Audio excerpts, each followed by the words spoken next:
Hey there, folks, and welcome to a nerdy review. Wait a second. I'm not doing a nerdy review here. I'm doing what's the Gundam difference?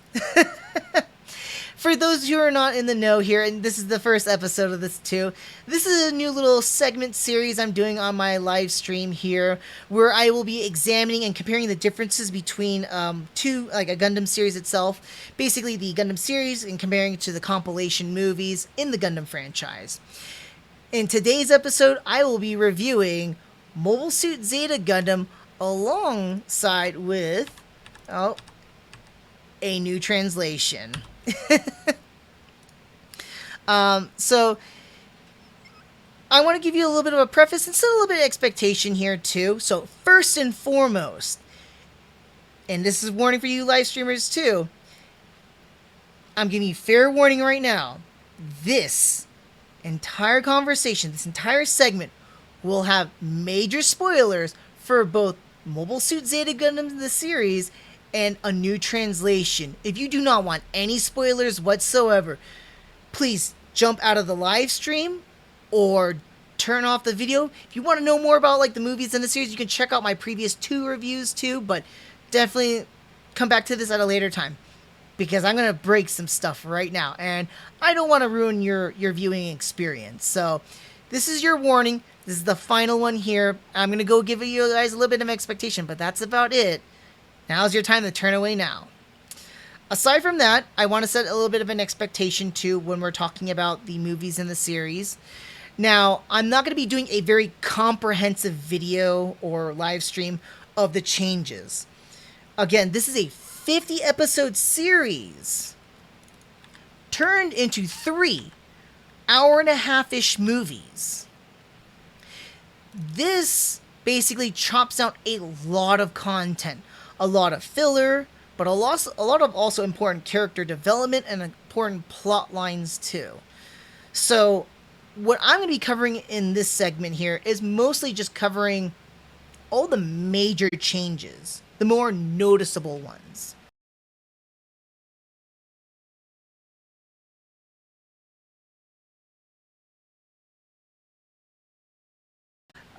So I'm not going to talk about all the small little things here and there or every little minute of the changes. I'm just going to give you the overall, the big stuff. And I'll let you know even what some of the bigger changes are too. And then for the sake of the video, I'm going to be doing a comparison of the movies to the anime series. So don't mistake me at times. I will try and correct myself at points, but I'm going to try and keep it along. There's a lot for me to go over, so bear with me here.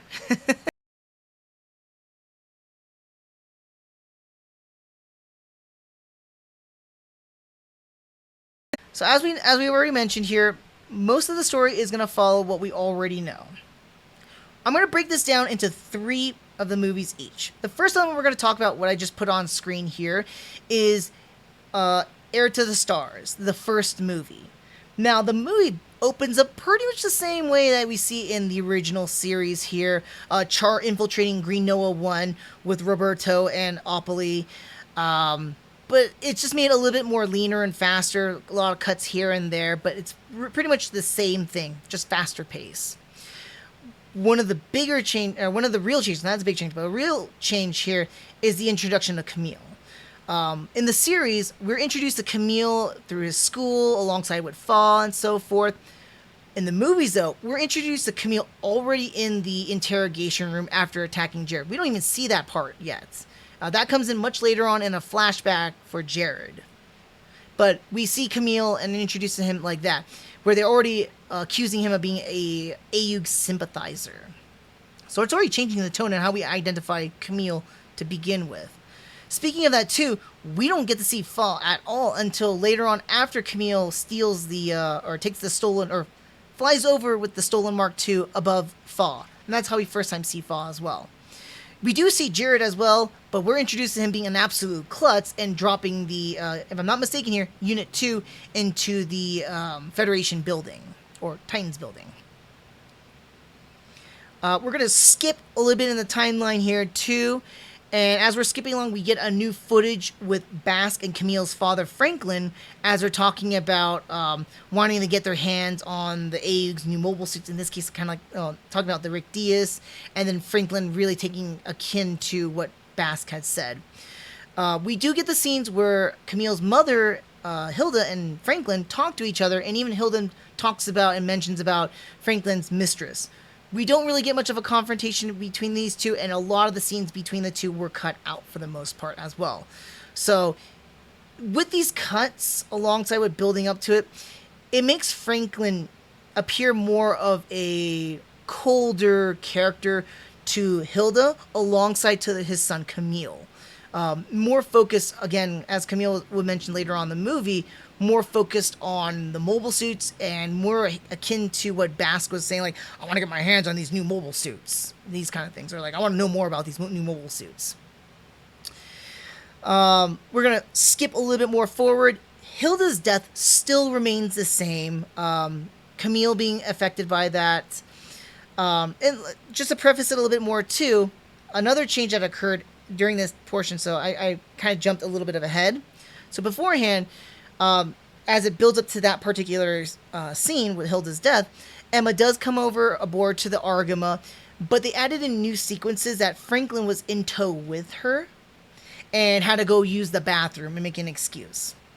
There, we still follow the same plot line about, like, you know, how Blex and the crew try to explain to Hilda that the Titans are bad people and they're using dirty tactics and stuff like that. Camille goes out, after finding out about his mother, and that's where Hilda dies. Now, here's the next bigger change, is that the whole entire part after Hilda's death usually would have led up to Camille going along, or Emma taking Camille to the Alexandria, and he gets imprisoned for a short time. That entire episode is cut out from the entire movie. And anything that deal with Franklin and them bailing out of the Alexandria too are now combined. That's why Franklin is now on the Argama with Emma. So instead, what happens at this point after Hilda's death is that Franklin hijacks a Rick Diaz and attempts to escape with the Rick Diaz to the Alexandria. There we kind of skip within the series time frame, and it's the episode where Franklin dies. That very much follows the same. Camille and him do have their exchange with each other, and you can again see how cold he is towards Camille, rather than being like, he kind of cared about him in the series, but not so much so. It's just more deliberate. Good with the bad, right? Right after Franklin's death here, we are treated to a recreated sequence with newer animation of the lounge scene between Camille, Quattro, Reccoa, Emma. They're all sitting in the lounge and they're talking about what had just happened and trying to make Camille feel a little bit better. Now, Emma brings up the conversation about Char Aznable, and they all have a good discussion about it. Camille actually has a different take on Char Aznable and has a little more of an amicable one here, too. That scene also ends with Camille sticking around and not being as angsty or angry about what happened, but more sad and remorseful about losing his parents, and after talking about how his father only cared about his work and his mistress, and same thing with his mother, only ignoring the mistress and just caring about her work. Likewise in the series, again, like I mentioned, Camille gets angry and leaves in that scene. We also have Quattro as the one that tries to talk to Camille about Char. It's kind of weird self-talking about yourself, but hey, I mean, that's Char for you. So that's one of the bigger changes right there too. It really alternates, and it's going to be showing a little bit more where Quattro/Char is no longer really going to be ascending towards this leadership role, and Camille is a little bit more of a grounded character rather than being a flippy and angry angsty teen. Following after that one, we now come across, now that Emma has defected to the AUG, rather than there's an episode where we go to Colony 30 and we actually see the horrors of what the Titans do. Emma actually learns about the Titans gassing Colony 30 from Reccoa showing her footage of the Titans gassing it, which is actually utilizing footage from that episode. If you have watched the series, you would recognize it's actually Camille in those scenes. But in this case here, it's just saying, oh, this is footage we found, and like Titans use G3 to gas Colony 3, and so that's what spurs Emma to really stick with the AUG here. Because of that, though, we cut out a lot of the episode, and we also lose a lot of footage and character development between Jared and Lila. That said, and speaking about Jared too, his character development throughout the entire movies is like absolutely obliterated here. He really comes off more like a Team Rocket villain, where he shows up, gets defeated, blasts off, and then he returns later again with a newer suit. Sometimes, no, he does. He comes with a newer suit almost every single time. That's pretty much it.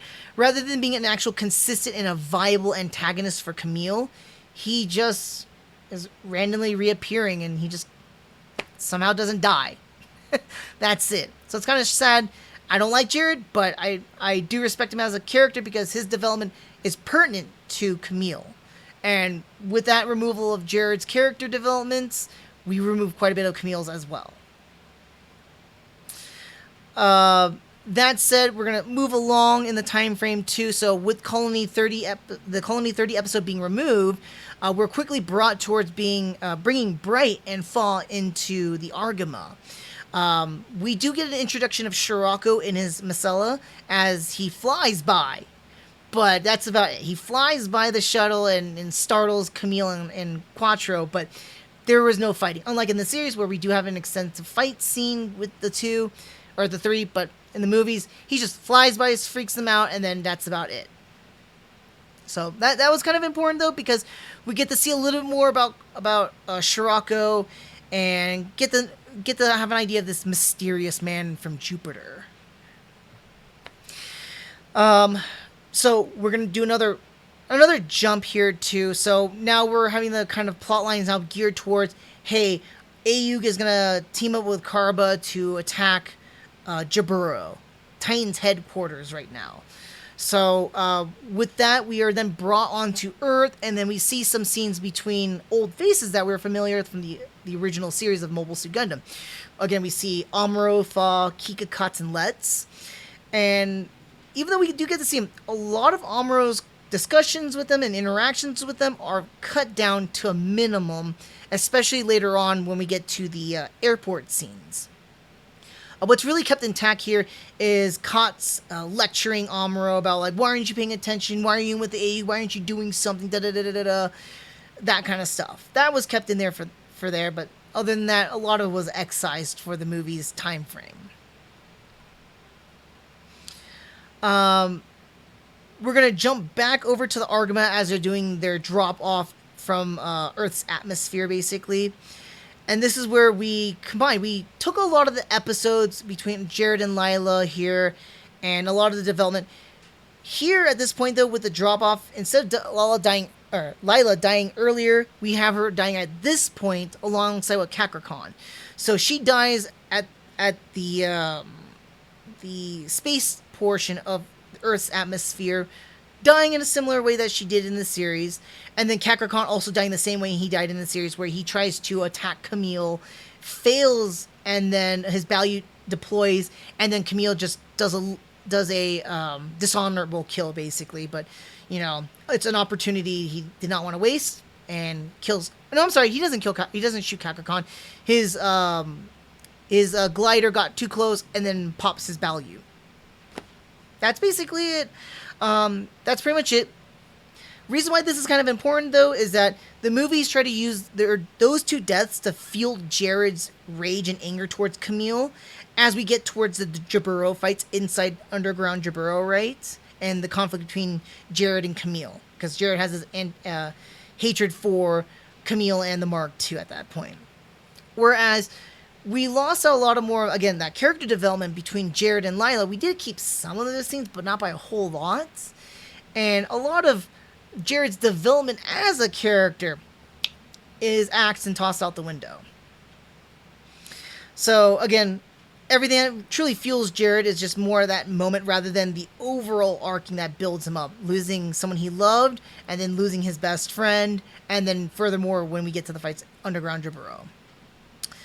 Other than that, too, we progress a little bit more into the movie, and after the destruction of Jaburo, we follow the AU overall as they join up with Karaba and their Adunla while they're trying to find a spaceport.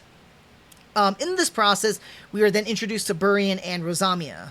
Now, we do get a lot of non-stop fighting between Burian and Rosamia versus the Aldunla, so that's really awesome. A lot of new sequences were added in here, so I think it's almost 10 minutes of action sequences in her and her Gaplant, and Burian in his Ashimar. If I'm pronouncing, I always call it Ashmir, but it's Ashimar.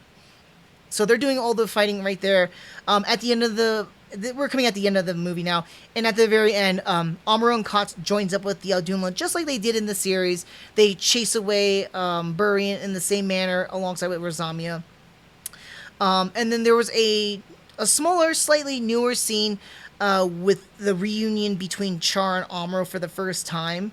I kind of liked that one a lot. It was really, really cool. And then we get a nice little freeze frame, just like it was in one of the episodes where it's we see the two suits falling in air with the Aldunla in the background, and then Kotz in the Homo Avis, I think that's what it's called, right? Flying upwards. And so there's a freeze frame. And that's pretty much the end of Heir to the Stars. Quite a lot of changes. Again, a lot of the changes were more focused on cutting down a lot of the combat, removing a lot of episodes, shortening it down as much as we can. The introductions of a lot of the characters were either altered or changed. Like, we never saw, like, the first time we meet Jared is actually when he gets in a fight with Camille, calling him, like, that's a girl's name.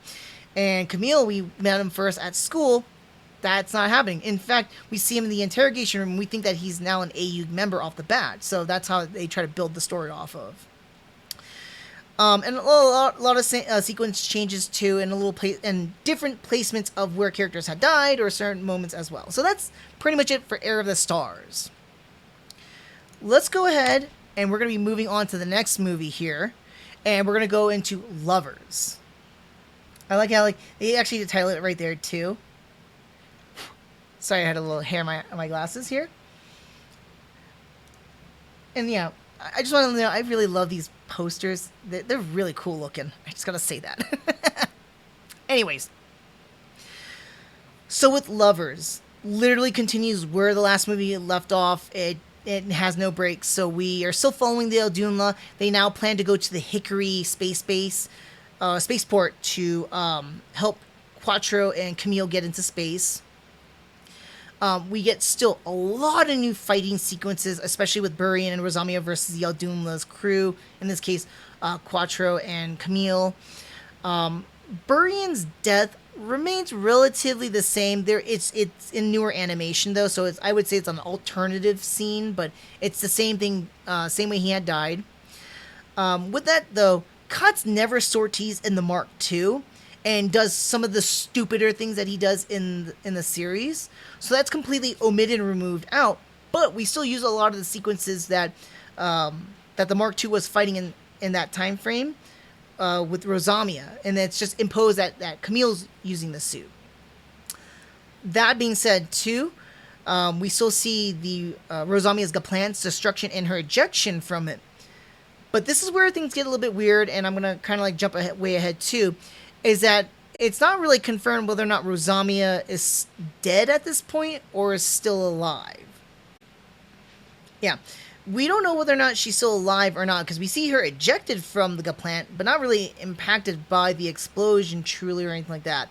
She does reappear as a new type spirit in Camille's final attack, but, and I'll mention this too, is that they completely remove her second arc where she returns when she returns and has an impact on Camille's character development. So that point, that's where she actually dies, but we don't see that. So it's not confirmed whether or not she's still alive or dead, but somehow she does appear as a new type spirit. Go figure, but we'll talk more about that when we hit the third movie. Additionally, I want to mention too, because this is at the point where they're at the Hickory Space Base. They try to merge in sequences from one area to from location to another location. Roberto's death is completely omitted. Even though we were introduced to him in the very first movie, he was introduced in that beginning sequence, and he just kind of got phased out almost, like he was just a kind of a named pilot. And he dies at the Kennedy, if I remember, it was the Kennedy spaceport, but let's change the Hickory, I guess. But his death was completely omitted, which has an impact on Opoly and the entire crew as well. Opoly the most, and helps him develop as a character. We're gonna scoot a little bit from that point here after the space launch off here. As we approach Hong Kong, though, we are treated to some new scenes, especially with Stephanie Wong, who now calls Wong her father.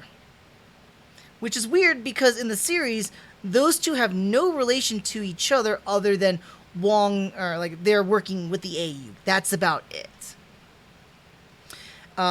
At this point, the real change, and that's kind of like the center of the movie here, the real change is the whole story that revolves around Camille and Four. Yeah. I just realized that the whole hand is right here. But yeah, the story between Camille and Four. So much of the cuts is basically reversing what we had seen in the series. So in the series, they first met each other with Camille's Mark II fighting the Psycho Gundam, but they don't know who each other are as pilots or anything like that. And then they meet in Hong Kong. Rather, we had this little flip around where Four is introduced right by where the cruise ship was docking, basically. And from there, we see Camille and Four getting with each other and then talking and all that stuff like that. And we even skip like an episode later, too, incorporating this whole Cinderella 4 stuff. So I think I kind of like it more because it makes it a little bit more of a cohesive story, though, here. And it tries to tell us more of this actual Cinderella-esque story rather than this, like, weird conflict. Not weird conflict, but this convoluted conflict that the series tries to go about. So they kind of correct some things that the series does at this point here. But with all of that story involvement between Camille and Four, a lot of things got cut out in the middle. Amuro's fight to meet Stephanie Wong is cut out. We have the whole episode where Mirai was kidnapped, along with the kids that were kidnapped. That's completely omitted and cut out from this movie here. And Ben Wooder's character as a villain during this arc or time frame is reduced to more like a background villain. Now, here is one of the biggest changes in the A New Translation movies. And this is going to be revolving around Four's death. So in the series, Four survives the events of Hong Kong, and alongside with Ben Wooder's attempts to ram the Garuda into the Argama. She gets shot by Wooder and still was able to give Camille the shuttle booster to go into space. She would later reappear in the series in a second arc dealing with Kilimanjaro that bridges into Dakar. Her death there is impactful towards Camille's character and then leads us towards the Dakar speech. With her death earlier, though, it's going to omit that entire arc or storyline in the third movie, and I'll get to that again too. As well as that, in the movies, she's killed by Wooder when he headshots her as she's trying to give Camille the shuttle booster. It was clear cut that she is dead at this point, not a question or anything like that. I would almost harken this back to Miharu's death too, almost akin to that. Although Miharu didn't get headshot, she did kind of flung off the gun parry, akin to how Four's body was flying off too. But with her death earlier on in the movies rather than later on, Camille's like sorrow and sadness is more contained at this point, and he moves on rather than this compression of all these deaths that happen later on that greatly impact his mentality and making the series a lot more darker. So we're going to see that the movies kind of go, as much as it kind of goes a little bit dark still, but it's going to be a lot more uplifting rather than dark. And again, as I mentioned too, with Four's death, we are not going to be getting the Kilimanjaro and the Dakar speech. And it's going to deviate much of the ending of the film, or much of the ending of the series, into space. Now, once Camille's up in space, we do get a lot of these fight scenes with Jared and the Argama alongside Mauer. But any of the development between Jared and Mauer, like their love interests and stuff like that, really are drastically cut down again. Just like Lila and Jared, just completely removed for the most part. Zeta Gundam does shortly and finally, the Zeta Gundam does appear shortly after Camille arrives into space, but it does come with another change here. We find out that, we basically learn that Camille never designed it. So, this is said in the movies, like Camille and Opoly are talking about the Zeta Gundam and how it's cool and like it's a newer suit and all that jazz like that, but never brought up the conversation that Camille designed the Gundam or not. In the series, throughout the beginning of several episodes, after Camille jumps in with the Argama, he designs a little bit of the Zeta Gundam. He talks about the designs for the Zeta Gundam. And then when Opoly finally arrives with the Zeta Gundam, they really have this conversation about like, oh yeah, so Camille, how did you come up with the idea for the Zeta Gundam? And he mentions about creating the Zeta Gundam basing them off the concepts of the Mark II and the Rick Diaz. So at this point here, Camille's not this super smart kid or whatnot. Again, going back to our Heir of the Stars, we don't see him as accolades as a student or as a mobile suit aficionado or anything like that. He's just coming off as more like a kid involved in the war, basically. So he's not super smart or anything of that nature. Or the creator of the Zeta at this point now. We're going to do another big... This time from that point, we're like more than halfway through the movie. We're going to do another big jump. We're going to skip over a lot of things because it's pretty much what happens in the series. Albeit they cut down and shorten a lot of it. Such as Sarah's deception and escape from the Argama to Commodore Blex's assassination in Dakar. Those, again, remained intact. We get kind of towards the point with the whole colony drop Jamaicon tries to do. And the attacks that lead up to it. But the episodes here are like kind of combined and mashed in together to do one thing regarding the colony drop onto Granada. So a lot of scenes and episodes were cut and mixed and matched. Newer fighting sequences were introduced here too. Mauer dies here, just like she does in the series, but it makes a lot less of an impact than it did in the series. Again, because we cut out a lot of Jared's and Mauer's sequences and character development together, we really don't get much of an idea of why Mauer really sacrificed herself for Jared. It just gets tossed out a window, and it just comes a little bit off kilter. I'm like, okay, so she likes Jared, but enough to kill herself for her? It didn't make much sense. So it really takes a lot of her sacrifice, makes it a whole lot less. Let's just put it that way.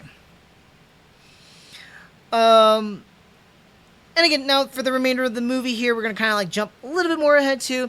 It's still pretty much following alongside with the series here. Again, cutting down a lot of sequences and scenes.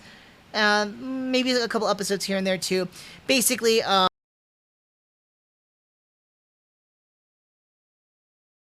with Sarah planting a bomb in Granada to Hamon's forces saving the Argama. With that said, too, Hamon's forces saving the Argama, there's a lot of newer sequences with the flock of Gaza Seas. I'm just going to call it a flock.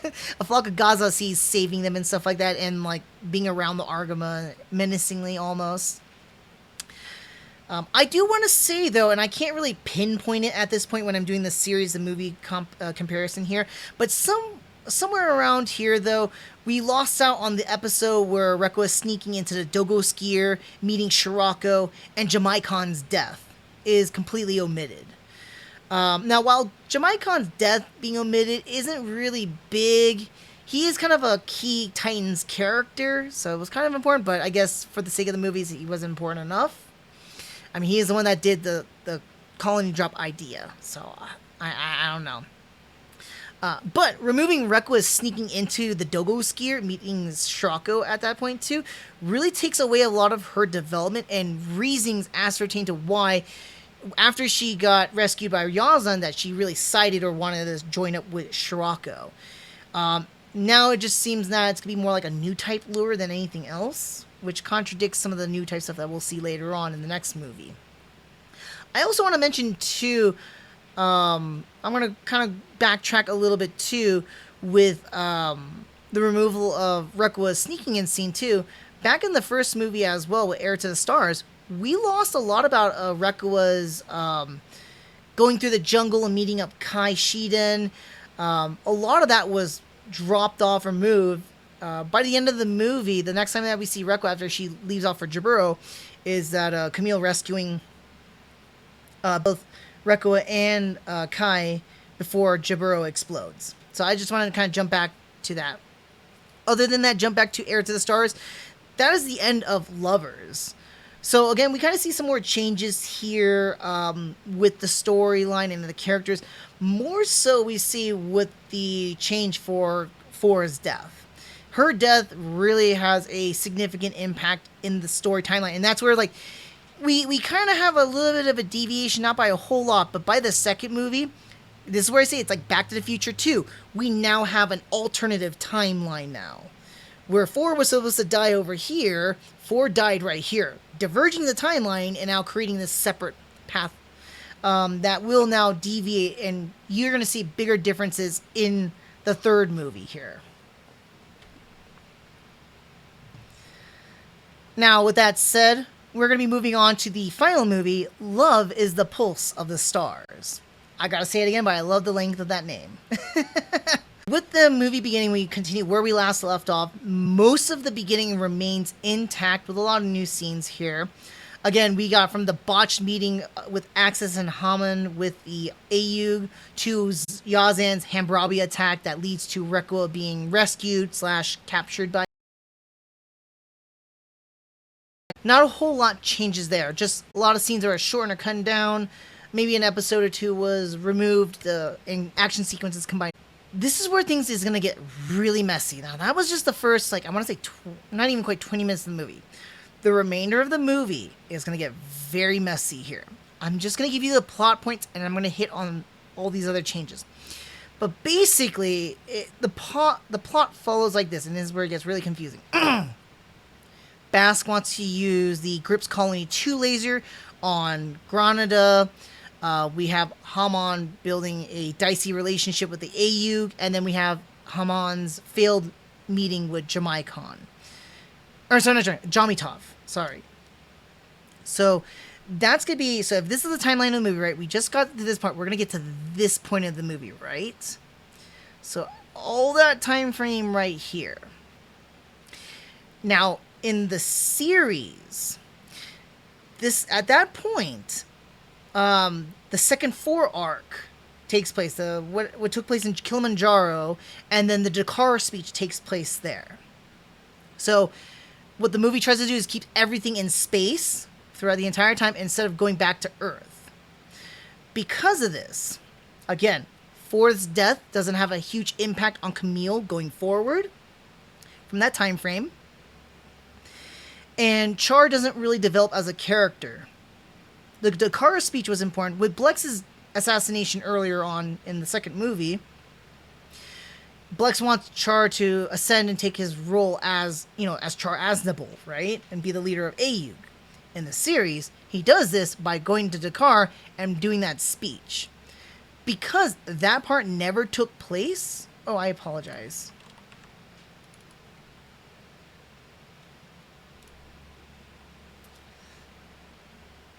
Let me backtrack here.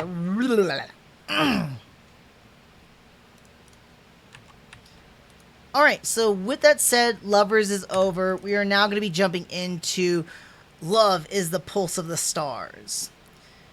This is where things get a little bit messy, and I'm going to try and make it visually sensible here, okay? Whew, oh boy. Here we go. So, the beginning of the movie is pretty much staying the same with the storyline in the, or plot line in the series. So most of it still stays intact. I'll bet, things were shortened, episodes were removed, and things were condensed down. But we got the botched meeting with Haman and Axis with the Ayug, to Yazan's Hammurabi attack that leads to Rekua's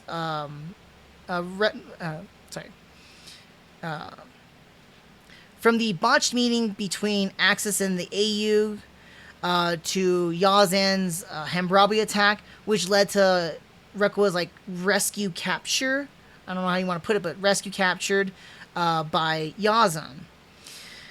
From that point here, we're going to go talking about like these points right here, and I'm going to try and shorten down and talk about the plot points here while I try to talk about the major changes. So during this time frame here, we have Bask wanting to use Grips 2 as a colony laser, So from this point here, we have Bask wanting to use the Grips 2 colony laser to wipe out Granada.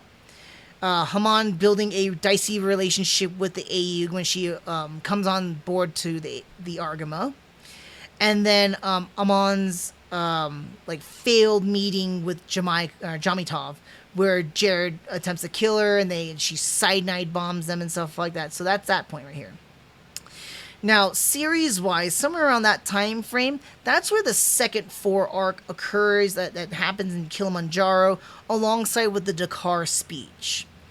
Like I mentioned earlier here, with 4's death happening way earlier on the series, the timeline now has deviated into this point where now her death doesn't have as much of an impact on Camille's mentality going forward to the remainder of the movie.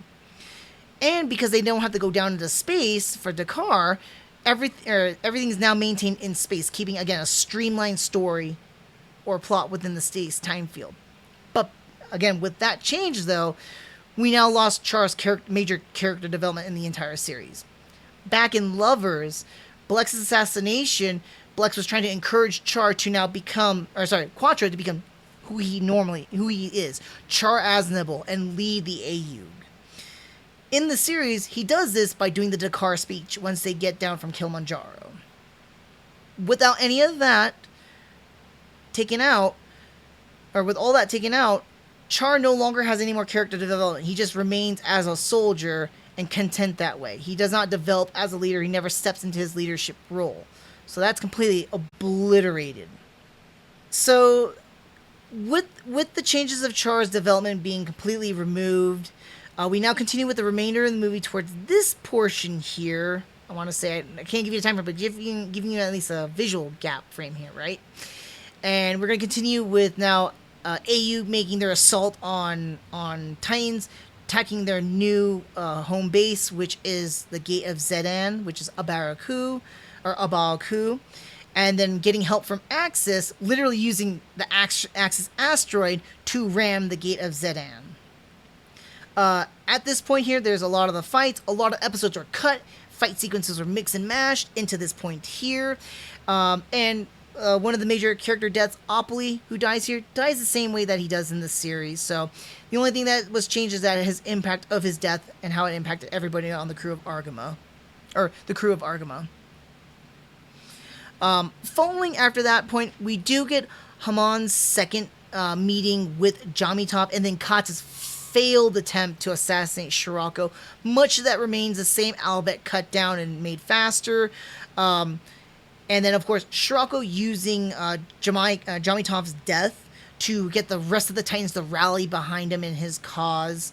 And then Bask wanting... we had some additional scenes of Bask, who originally wanted to control the Titans by himself, now is opposing to Shirako and not wanting... just like he did in the series, not wanting to be alongside, but now plotting to kill Shirako too. Also talking it over with Yazan in newer scenes. Now, this is where things kind of deviate and get a little bit more different here. And I'm going to talk about the first part, and then we'll get to the second part next. So we're now pretty much at the very end, like the last 3 episodes in this series, basically. But we're also in the last 20 minutes of the movie, I want to say. So at this point, later on, Bask is killed. However, his death is different than it is in the series. In the movie, Yazan and his mate betray Bask and destroy the deck of the Dogosphere. I apologize. Destroys the deck of the Dogosphere, if I'm not mistaken here, and kills Bask. And he does this because like he's on Shirako's side, not with Basque, but playing along. In the series, though, it's Rekuwa that shoots the deck of the Alexandria and killing Basque. If I'm not mistaken, I keep mixing up the ships at times here, but either way, while his death is done at the hands of somebody that's different, again, Yazan in the movies, Rekuwa in the series, both of them were people who were under Shirako. So that's the only thing that's still the same. He was killed by someone that was going that was under Shirako, and not under him and the remainder of the Titans. So before we get to the remainder of the 20 minutes, let me backtrack just a little bit between that like earlier 20 minutes too, right? At that time frame too, the second Rosamia arc was supposed to occur as well. Now, as we mentioned earlier on, back in the first movie of Heir to the Stars, Rosamia kind of disappeared. Her gut plant was destroyed and she was ejected out, and we don't know whether or not she's alive or dead. In the series, we find out that she's still alive, and she was kind of like brainwashed to believe that Camille is her brother. And we had this whole entire arc on a colony with her and Camille, and them developing and so forth. Camille having feelings for her, but not like, like love, but more of sympathy for her and feeling bad for cyber new types, and her reminding him of Four, basically. So again, Four's death alongside with Rosamia's interactions, and then her eventual death, which does happen in the series, happens in like the 48th episode, if I'm not mistaken here. Same episode that Basque died in. That's why I'm saying that last 20 minutes. Same episode that Basque died in, Rosamia dies as well. And that detriments Camille, because he's trying to save her so hard, and he could not save her. Now that we don't have anything to do with Rosamia, Camille is now in a much more happier state of mind. Although we are going to be having a lot of characters that do die, he's going to be in a much more stable state of mind here. I also want to point out again that Rosamia's spirit will be appearing with Camille's final attack, and I will talk about that too. But again, that second arc for Rosamia and Rosamia's death is completely omitted from the movies, and that alters and changes everything for Camille and the ending of this movie. Now we're going to go into the last 20 minutes of the movie. Pretty much, and I want to say everything with the last 5 minutes or so of the movie is relatively the same it is in the series. Albeit much more condensed down, much more contained and kept together. So many of the deaths occur at this point here. So we have Sarah, Kotz, Captain Henkin, Rekuwa, Jared, Emma, and Shirako. All their deaths remain pretty much the same, but two of them are a little bit alternative. Kotz's death is a lot less crueler in the movies here, because what we see here is that he just dies crashing into the asteroid, and then his G Defender floats off a little bit. That's about it. In the series, though, Kotz, after crashing into the asteroid, floats off a little bit and has little new type fantasies. Yazan takes the last shot at him, destroying his G Defender and killing him. His death is a lot more crueler and a little bit more mean-spirited, albeit he was a pretty terrible character in the series, so give or take on that one. But considering how Kotz was changed as well in the series, and I'll talk about character changes too, his death was a lot less crueler. A little bit more off-screen, if you would say, too. Shirako's death, on the other hand, too, is another major change here. In the movie here, Shirako dies very much akin to the same. Camille does his final attack in his Zeta Gundam using the Wave Rider form to crash the Wave Rider tip into the O's cockpit, basically, crushing him inside. Shirako has his last words, and then he dies. At that point, Camille ejects out of it, and the O, alongside with the Jupiterus, explodes.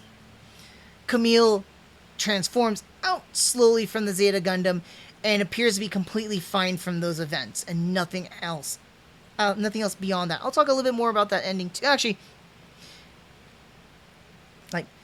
so ejects out, and then comes out of the event unscathed for the most part. He rejoins with Rekoa, and they have a heartful reunion and loving embrace at the very end of the movie, basically. That is the happy ending, and there's a little bit more to it too, but we'll get to that in a moment. But what happens in the series is absolutely completely different at that point. Once Camille rams the O and crushes Shirako inside of it in the cockpit, Shirako goes like, I might die, but I'm taking your soul with me, Camille. And his new type aura surrounds Camille and basically wipes his mind. He just erases his mind, basically. The Wave Rider does get ejected from it and just floats off.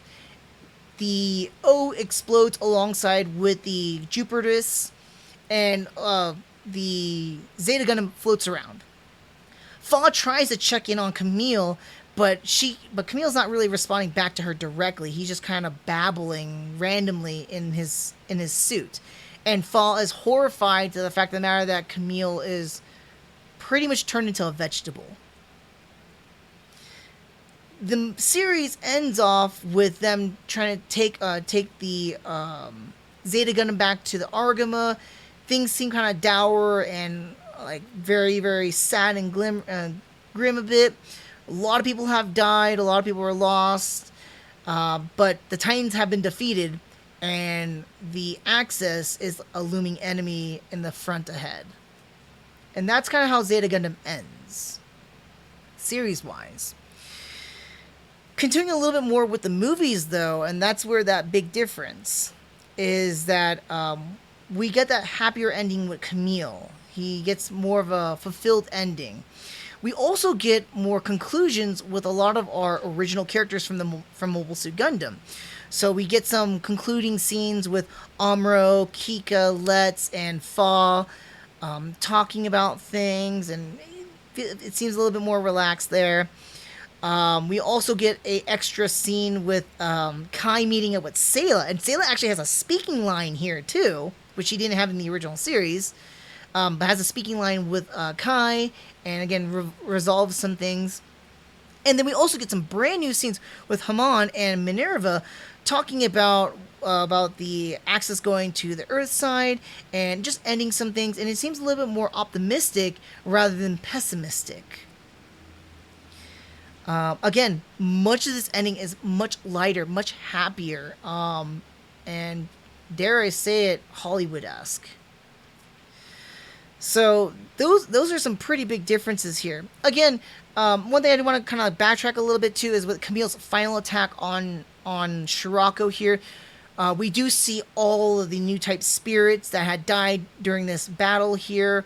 Everything transpired is just the same. Again, Rosamia's spirit shows up with no reason or context because we never saw her die in the movies, and she never got her second arc where we see her die in the series. So her reappearing here makes no sense whatsoever. But okay, it's another new type to power up the Zeta Gundam alongside with Camille and just finish off Shirako. And that's basically the end of Love is the Pulse of the Stars and the overall with the new translation movies.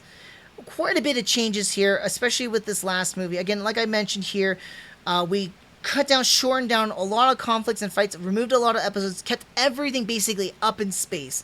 Four's earlier death prevented the AU to go back down to Earth to do the Dakar speech.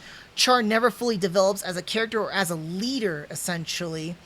And then we have a much happier ending for Camille and everybody else, too, that lives after the final fights. But other than that, that's pretty much it. Anyways, I kind of want to talk a little bit more about the character changes. I talked a lot more about actual changes in the series and the movies, but not too much about the characters themselves. And I find it's very important to actually recognize that these character changes actually have an impact greatly on not only just the story, but also just your viewing pleasure. First one I want to talk about is Camille for the most part.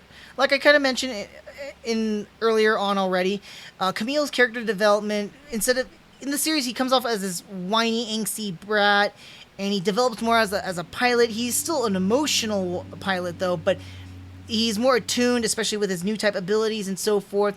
The deaths of those he loved or were close to him have a great impact towards building him as a character. Throughout the movies, though, we lose a lot of these character developments, a lot of character interactions he has with a lot of people here.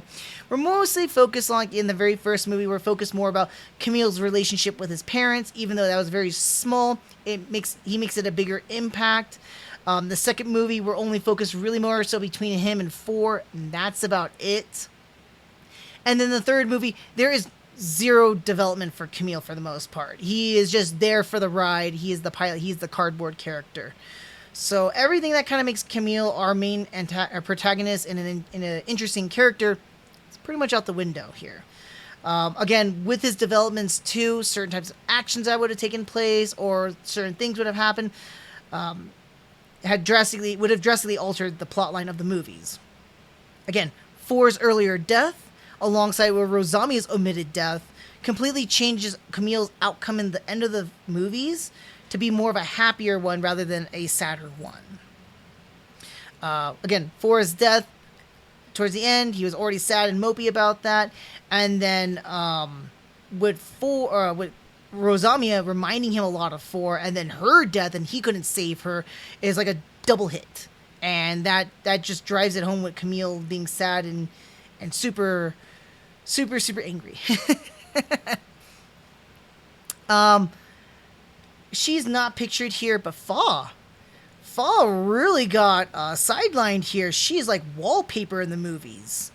In the series, she has a lot of development. She gets into a lot of fights with Camille. She's trying to prove herself in a sense. She goes through arcs and development of trying to become a pilot, failing and then trying again, failing and trying again, trying to like keep up with like the likes of Emma and Rekoa, for an example. So it didn't really make much sense in the movies where she kind of appears. She's like a love interest in a sense for Camille, but not so much so. Actually, it's more pronounced in the movies than it is in the series, oddly enough. They seem more like a bickering couple in the series, whereas they're a little more endearing in the movies. But Fa taking up the Methus and fighting and all that jazz really comes out of nowhere. Like, where did she get the skills? I mean, they kind of mentioned about training and whatnot, but not by a whole lot. So that was like a huge change for her. Really didn't like that change for Fa at all, and it's kind of sad to see her development just forget her. I would almost akin the movies like Shirako's mentality, because I'm going to be talking about a lot of the female characters too, is that they're just mostly forgettable. They're just women in conflict. That's it, and that's about it. To be used and tossed, as Reko would say about Shirako. And that's how I feel about the movies too. Quattro and Char, which I don't have pictured here. Actually, I can get you pictured him. There you go. Quattro, or also known as Char. I mean, come on, it's Char. His development, like I mentioned already too, is completely axed. In the beginning of the movie, the first two movies, they keep trying to build him up to be like, hey, Char, become a leader, like, do this. And then Blex really edging him on with his death after he gets assassinated to take leadership, become Char Aznable again, and take leadership of the AUG. In the third movie, what happens in the series, again, we were supposed to have that Dakar speech, and Char finally assuming his leadership-esque role, never happened. Char remains as a grunt for the most part and sticks as a grunt. Doesn't seem like Char at all. Seems really out of place for his character, and really, really just shuts him down, just becoming more of a cameo appearance like anybody else from the 1 Year War, like Amuro and everybody else. Shirako is another character too, as I mentioned kind of briefly too, but he really just comes more off like a strange villain than anything else. He doesn't seem like a scheming manipulator like he is like in the series. We see him more as he appears, and that's about it. People don't like him. Some people like him. They're attracted to him for some odd reason, and kind of talk about the new type magnetism, but they don't really dive into that a whole lot. So he just comes off weird. I feel like a lot of his developments got lost. I'll bet his was very spread throughout the entire series, so it's really, really hard to get him down as a very concise kind of a character.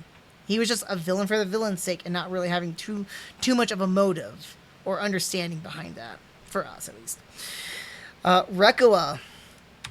Man, Rekka was already a character that was already controversial for me because I got frustrated with her in the series, but that's just because like in the series or so in the movies, her betrayal seems super left field. Like, why did it happen? Why did she betray the Argama and go with the Titans?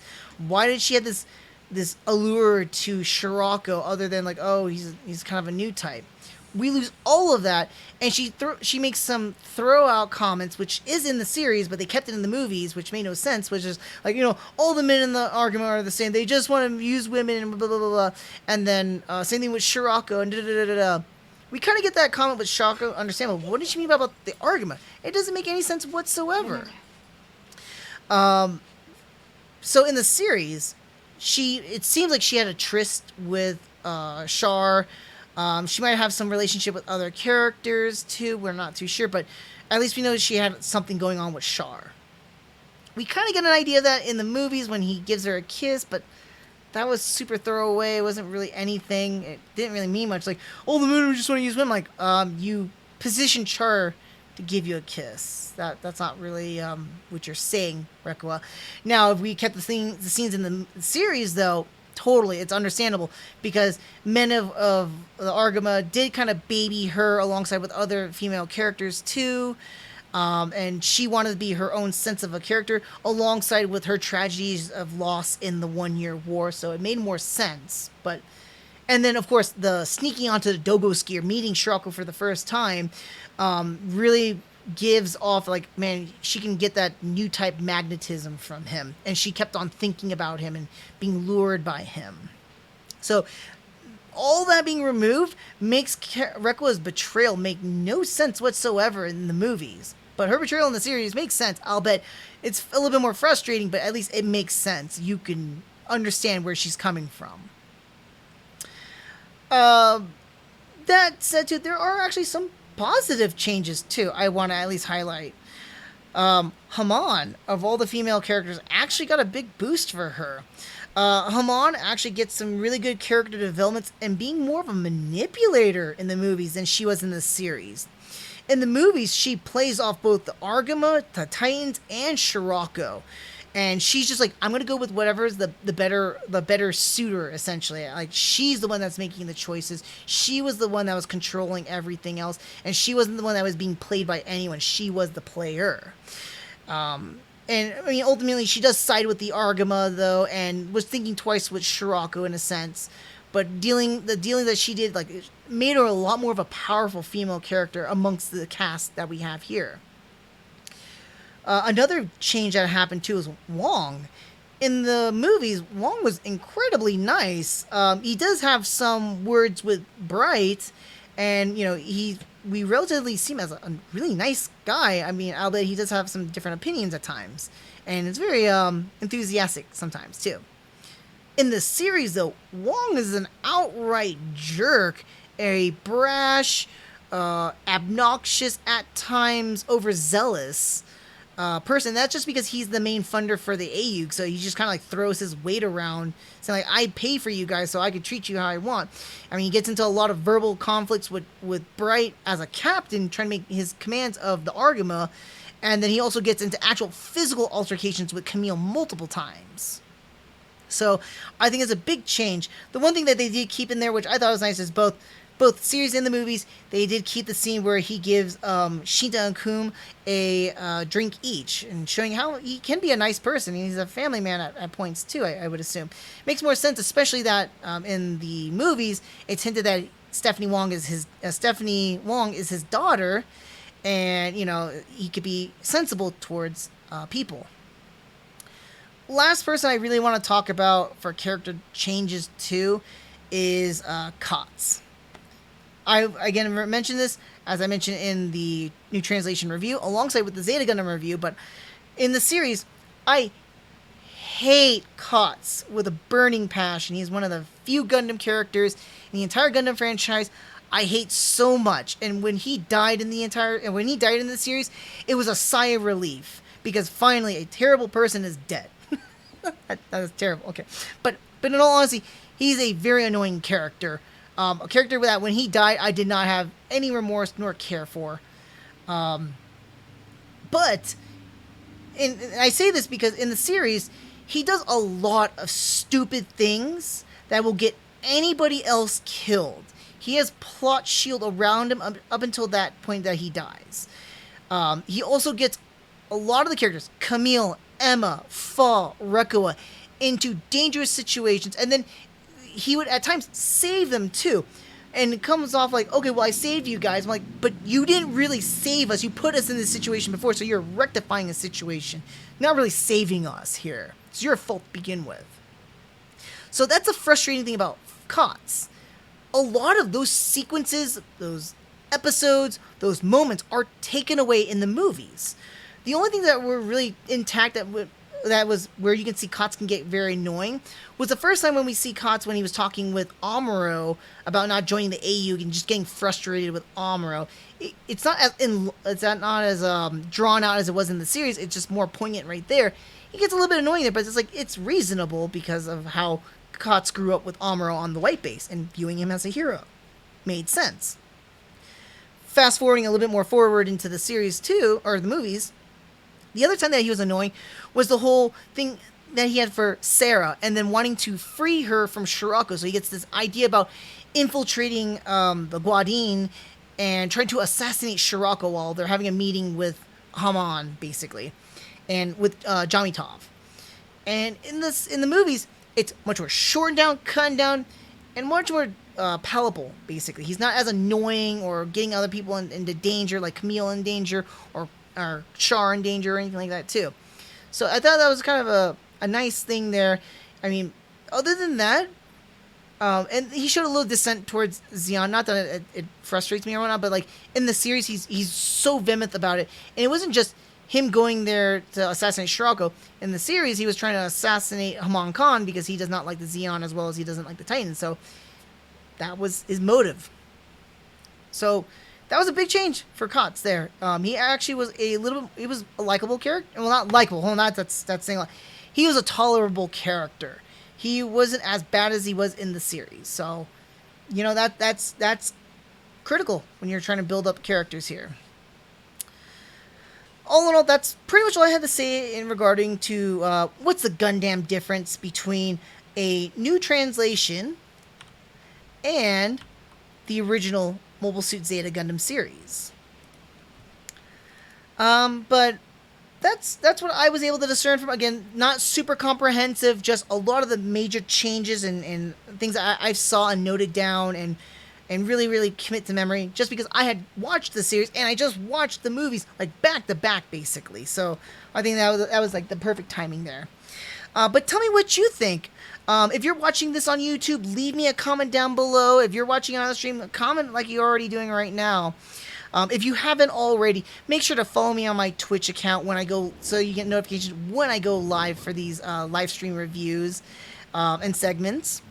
If you're watching this on YouTube, make sure to like this video, subscribe to my channel, and definitely leave a comment down below, please.